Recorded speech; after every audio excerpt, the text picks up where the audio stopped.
Hello everyone and welcome back to my YouTube channel with another useful and informative video.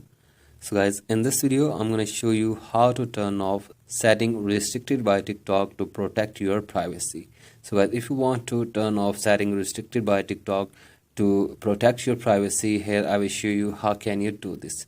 So guys, you have to simply go back to your home screen first of all, and now you have to open your TikTok, and from here you have to tap on your profile.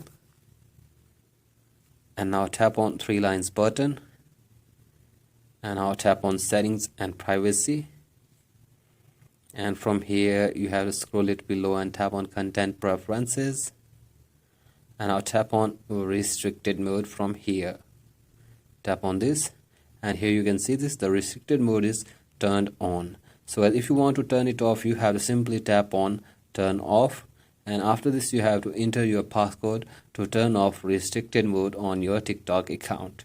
So guys, enter your passcode, again tap on next, and now you can see the restricted mode is now turned off. So in this way you can also turn off the restricted mode on your TikTok account. So guys, that's it for today's video. Hope this video helps you. Please like and subscribe to my YouTube channel as well. Thank you.